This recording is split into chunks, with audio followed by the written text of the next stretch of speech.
আমি আলু ভর্তা বানাবো, মাছ আলু ভর্তা।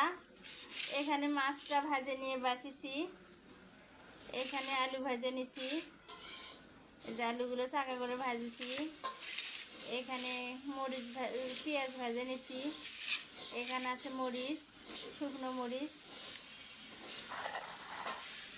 রোজা থেকে সবারই মুখের অবস্থা খারাপ, রোজা ইফতার করার পর পানি খেয়ে পেট যায় ভরে, অন্য কিছুর উপরে আরও খেতে মন চায় না। আজকে ভাবলাম যে আলুটা ভেজে ভর্তা করি, মাছ আলু ভর্তা।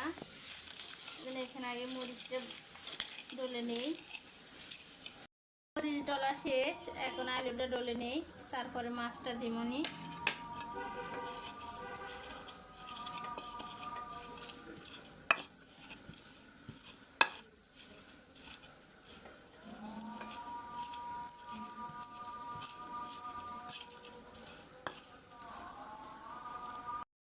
আমার আলুটা এখন ভাঙ্গা হয়ে গেছে, এখন এর ভেতরে মাছ দিয়ে দেই।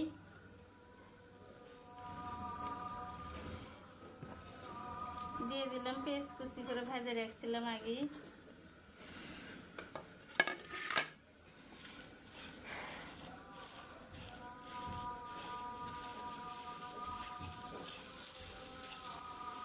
এখন আর নাটিতে বানাই না, এখন হাতে বানাই।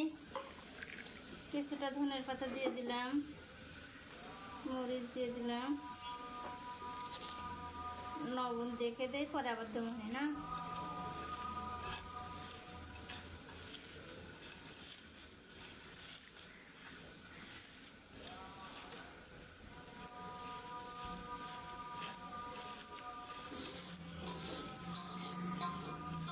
আমার মতন কার কার ভাত খাওয়ার রুচি নাই, তাই এরকম করে ভর্তা বানিয়ে একবার খেয়ে দেখতে পারেন। আলুটা ভাজে হালকা করে ভেজে নিয়েছি, মাছগুলো বেঁচে তাক ভাজেছি, ভেজে নিয়ে শুকনো মরিচ ডলে ধনের পাতা দিয়ে পেঁয়াজ কুচি ভেজে নিয়েছি, নিয়ে ভর্তাটা বানালাম।